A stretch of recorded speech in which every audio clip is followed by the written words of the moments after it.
Assalamualaikum dan salam sejahtera kepada pensyarah dan rakan-rakan sekalian. Pada hari ini, kumpulan kami akan membentangkan tugasan CTU yang bertajuk Jangan Cabar Perlembagaan. Kami telah memilih tajuk ini kerana perlembagaan persekutuan merupakan salah satu asas utama dalam membentuk keamanan, kestabilan dan perpaduan negara Malaysia. Beralih kepada slide yang pertama, seperti yang kita ketahui, Perlembagaan Persekutuan merupakan undang-undang tertinggi negara yang menjadi panduan kepada rakyat dan kerajaan sejak negara kita mencapai kemerdekaan pada tahun 1957. Perlembagaan ini dibentuk hasil kerjasama antara pelbagai kaum bagi memastikan rakyat dapat hidup dalam keadaan harmoni, damai walaupun mereka berbeza bangsa, adat dan budaya. Selain itu, perlembagaan juga memainkan peranan penting dalam melindungi hak rakyat, mengekalkan kestabilan negara serta memupuk semangat perpaduan dalam kalangan masyarakat Malaysia. Okey, seterusnya saya akan menerangkan peranan perlembagaan persekutuan dalam memupuk keharmonian kaum di Malaysia. Peranan pertama ialah menjamin kebebasan beragama. Semua rakyat bebas mengamalkan agama masing-masing dengan aman dan damai. Perkara ini membantu masyarakat hidup saling menghormati walaupun berbeza kepercayaan. Selain itu, menjaga hak setiap kaum juga peranan perlembagaan persekutuan dalam memupuk keharmonian kaum Malaysia. Hak orang Melayu dan Bumi Putih dipelihara tanpa mengabaikan kepentingan kaum lain. Keadaan ini membantu mengekalkan keseimbangan dan keharmonian masyarakat. Seterusnya, memupuk semangat perpaduan juga peranan perlembagaan persekutuan.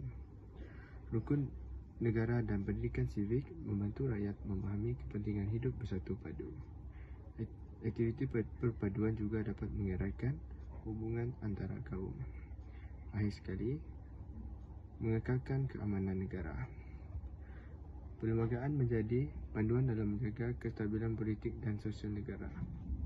Rakyat dapat hidup dalam keadaan aman tanpa berlaku konflik antara kaum. Seterusnya, saya akan menerangkan tentang cabaran semasa dalam mengukuhkan integrasi dan perpaduan nasional. Cabaran pertama ialah penyalahgunaan media sosial.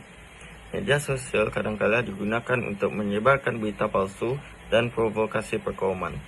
Perkara ini boleh menyebabkan salah faham dan ketegangan antara kaum. Selain itu, kurangnya pengaturan sejarah juga menjadi cabaran. Generasi muda yang kurang memahami sejarah, pembentukan Malaysia dan kepentingan perlembagaan boleh menyebabkan mereka mudah mempersoalkan asas negara. Cabaran seterusnya ialah politik perkauman. Terdapat pihak yang menggunakan isu kaum dan agama untuk mendapatkan sokongan politik. Keadaan ini boleh menyebabkan rakyat berpecah belah. Akhir sekali ialah kesan terhadap negara. Perpaduan negara boleh terjejas jika rakyat tidak menghormati perlembagaan dan perkara ini juga boleh menyebabkan konflik sosial serta ketidakstabilan negara. Kesimpulannya, semua pihak perlu bekerjasama untuk mengekalkan integrasi dan perpaduan nasional demi keamanan dan keharmonian negara. Itu sahaja daripada saya. Yang seterusnya ialah hak dan tanggungjawab setiap kaum berdasarkan peruntukan perlembagaan. Terdapat 4 hak. Yang pertama ialah hak kesamarataan rakyat. Semua rakyat adalah sama di sisi undang-undang tanpa mengira kaum. Selain itu, setiap rakyat berhak mendapat layanan yang adil dalam kehidupan seharian. Yang kedua ialah hak kebebasan bersuara dan beragama. Rakyat bebas bersuara dan mengamalkan agama masing-masing secara aman dan damai. Seterusnya, kebebasan ini perlu digunakan secara bertanggungjawab supaya tidak menjejaskan keharmonian negara. Yang ketiga ialah hak pendidikan.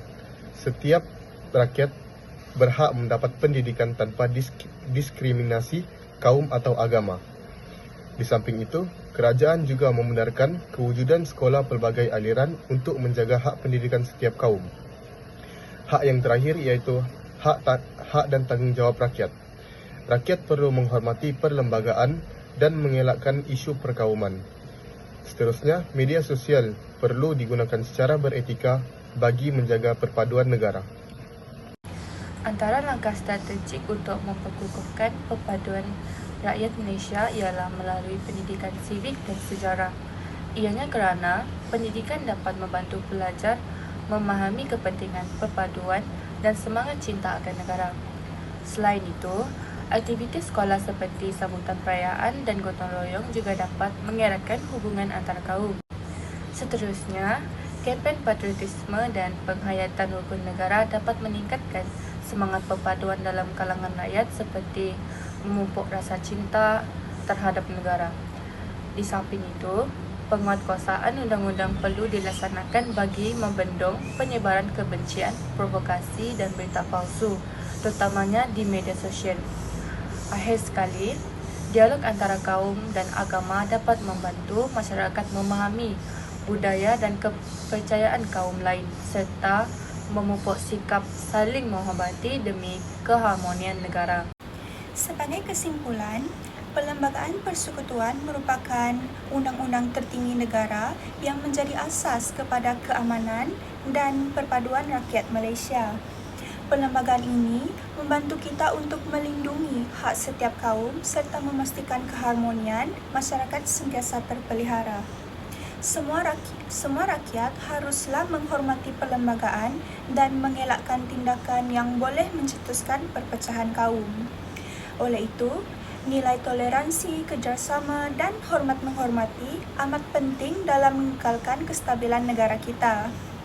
Penyalahgunaan media sosial, isu sensitif perlu dielakkan supaya keamanan negara kita tidak tergugat. Oleh itu, jika semua rakyat bersatu padu dan memahami kepentingan perlembagaan negara kita, sudah pasti negara Malaysia akan terus aman, maju dan dihormati di masa hadapan. Sekian, itu sahaja daripada grup kami. Sekian, terima kasih.